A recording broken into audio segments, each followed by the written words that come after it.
नमस्कार, सुरेखा रेसिपीमध्ये तुमचे खूप खूप स्वागत आहे। आज मी तुमच्यासोबत उपवासाची नवीन रेसिपी शेअर करणार आहे। उपवासाची बटाटा भजी।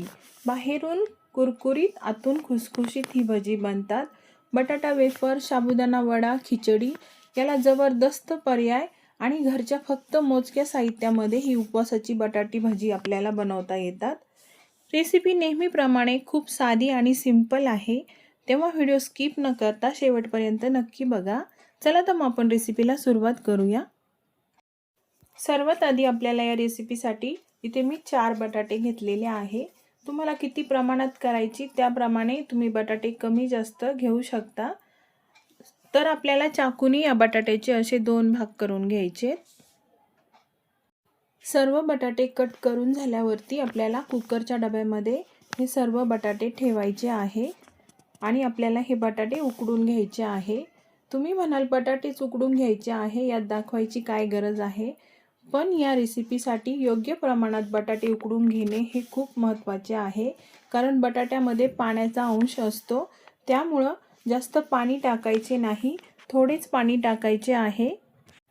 पाणी थोडेच टाकल्यामुळे काय होतं, बटाटे व्यवस्थित उकडले जातात आणि पाणी बटाट्यामध्ये जात नाही, म्हणून पूर्ण बटाटे बुडेपर्यंत पाणी आपल्याला यात टाकायचे नाही। कुकरमध्ये ठेवून याच्या 4 ते 5 शिट्ट्या आपण करून घेणार आहोत।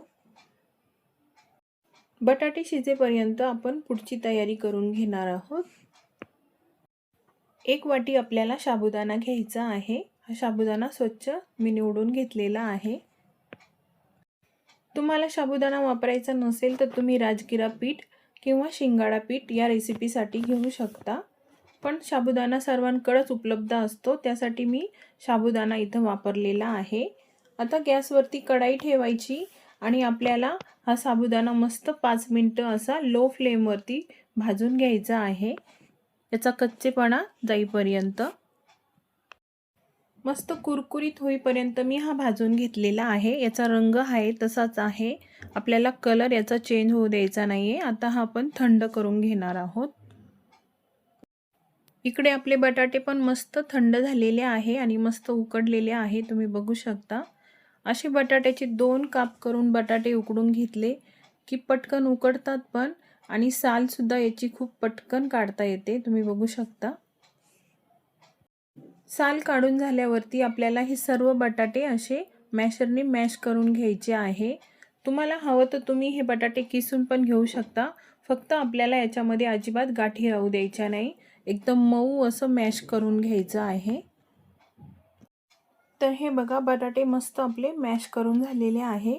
आता या बटाट्यामध्ये टाकण्यासाठी आपल्याला एक मसाला तयार करून घ्यायचा आहे। यामध्ये मी इथे मिक्सरच्या भांड्यामध्ये हिरव्या मिरच्या, अद्रक आणि जिरे हे घेतलेलं आहे। आता हे मस्त आपल्याला मिक्सरला बारीक करून घ्यायचं आहे।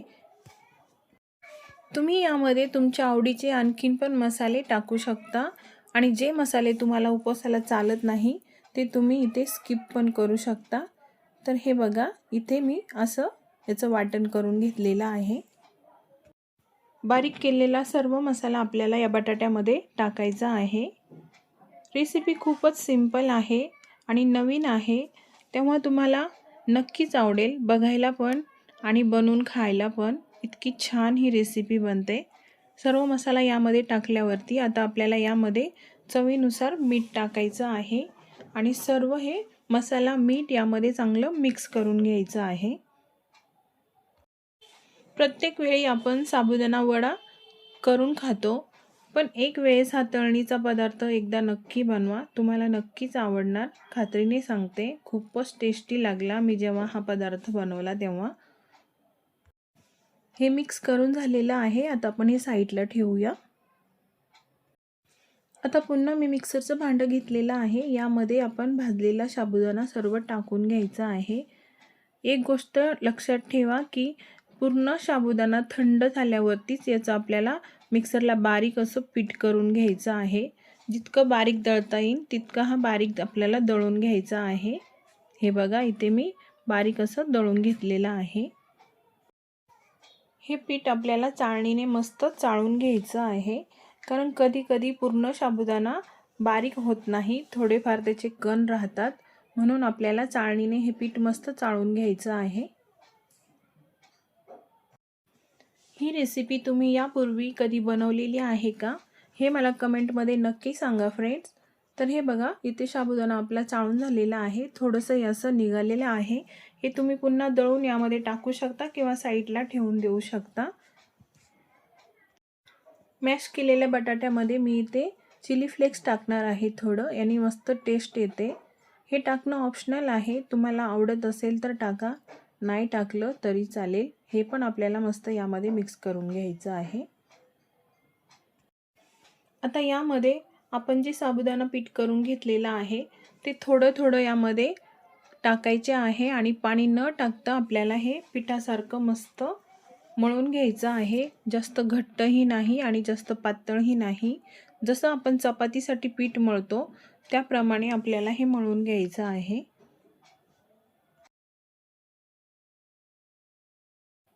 पीठ आपलं इथं मस्त मळून झालेलं आहे। आता हे आपल्याला 10 मिनिटं रेस्ट करून घ्यायचं आहे। रेस्ट केल्यामुळे ही भजी खूप छान बनतात। 10 मिनिटं रेस्ट केल्यावरती यावरती आपल्याला 1 चमचाभर तेल टाकायचं आहे आणि पुन्हा हे मस्त मळून घ्यायचं आहे। तेल टाकल्यामुळे हे हाताला अजिबात चिटकत नाही, त्यामुळे तेल टाकून नक्की मळून घ्या। आता या पिठाचा आपल्याला छोटासा असा भाग घ्यायचा आहे आणि मस्त आपल्याला याचा गोल असा उंडा बनवून घ्यायचा आहे। आता ह्या उंड्याला आपल्याला हाताने असं थोडं व्यवस्थित प्रेस करून घ्यायचं आहे। हे बघा अशा पद्धतीने। पोळपाटावरती थोडेसे साबुदाणा पीठ मी इथे टाकलेले आहे खाली चिटकू नाही म्हणून। तुम्हाला हवं तर तुम्ही तेल सुद्धा लावू शकता पोळपाटाला। मी या साबुदाणा पिठामधलं थोडंसं पीठ साईडला काढून ठेवलेलं होतं आणि आता आपण याची चपाती लाटून घेणार आहोत। चपातीप्रमाणेच आपल्याला हे हळूहळू लाटून घ्यायचं आहे। जास्त जाड पण नाही आणि जास्त पातळ पण नाही, अशी मीडियम पद्धतीची आपल्याला ही चपाती लाटून घ्यायची आहे। याला साईडने अशा भेगा पडल्या तरी काही प्रॉब्लेम नाही, तो भाग आपला वेस्ट जाणार आहे। तर हे बघा अशा पद्धतीने आपल्याला पोळी मस्त लाटून घ्यायची आहे। पोळी आपली इथे मस्त लाटून झालेली आहे। आता काय करायचं आहे, असं एक आपल्याला झाकण घ्यायचं आहे घरामधलं कुठल्याही बरणीचं छोटंसं, आणि त्यांनी आपल्याला असे हे भजे करून घ्यायचे आहे। या पद्धतीने केले तर मस्त एकसारखे आणि गोल मस्त भजे येतात। इथं सर्व भजे करून झालेले आहे, हे बघा अशा पद्धतीने झालेले आहेत। आता हे आपण सर्व एका ताटामध्ये काढून घेऊया आणि राहिलेल्या पिठाचे पण आपण याच पद्धतीने बनवून घेऊया। एकसारखे आपले हे भजे बनून झालेले आहेत, हे बघा। गॅसवरती तेल मी मध्यम असं गरम करून घेतलेलं आहे, जास्त गरमही नाही आणि जास्त थंडही नाही। आता यामध्ये आपल्याला हे भजे व्यवस्थित असे सोडून घ्यायचे आहे, जितके बसतील तितके यामध्ये आपण सोडून घेऊया। भजे सोडले की लगेच याला झाऱ्या किंवा चमचा लावायचा नाही, हे तयार झाले की आपोआप असे फुगून वरती येतात, मगच आपण हे पलटी करून घेणार आहोत। हे भजे तळताना गॅसची फ्लेम आपल्याला मीडियम ठेवायची आहे, फुल करायची नाही। फुल फ्लेम केली तर हे भजे कुरकुरीत होणार नाहीत। तर हे बघा अशा पद्धतीने आता हे आपण पलटी करून घेणार आहोत। अजिबात कढईला हे भजे चिटकत नाही आणि याला तळायला तेल सुद्धा अजिबात जास्त लागत नाही। 2 ते 3 मिनिटांमध्ये आपली ही पहिली बॅच इथे तळून झालेली आहे, मस्त लाल रंग आलेला आहे। आता हे आपण काढून घेऊया। शिल्लक राहिलेले पण आपण आता याच पद्धतीने तळून घेणार आहोत। याच पद्धतीने मी सर्व भजे इथे तळून घेतलेले आहे। तुम्ही बघू शकता किती छान हे भजे दिसत आहे, कोणी म्हणणार सुद्धा नाही की हे बटाट्याचे भजे आहेत। अजिबात हे तेलकट झालेले नाही आणि किती कुरकुरीत आहेत हे तुम्ही बघू शकता। आता हे आपण सर्विंग प्लेटमध्ये टाकून घेणार आहोत। याचा रंग पण किती छान आलेला आहे, तुम्ही बघा। अगदी बिस्किटासारखे आपले हे भजे दिसत आहेत, एकदम क्रिस्पी. हे भजे तुम्ही दह्यासोबत खाऊ शकता किंवा अशा तळलेल्या हिरव्या मिरच्यांसोबत खाऊ शकता किंवा नुसते असेही खाल्ले तर खूपच टेस्टी आणि क्रिस्पी लागतात. एक मी तुम्हाला दाखवते किती क्रिस्पी झालेले आहेत, हे बघा. तर फ्रेंड्स, आहे ना बटाटा वेफर साबुदाणा वडा, याला जबरदस्त असा हा पर्याय. ही रेसिपी तुम्हाला कशी वाटली हे मला कमेंटमध्ये नक्की सांगा. ज्यांनी चॅनलला सबस्क्राईब केलं नाही त्यांनी सबस्क्राईब करा.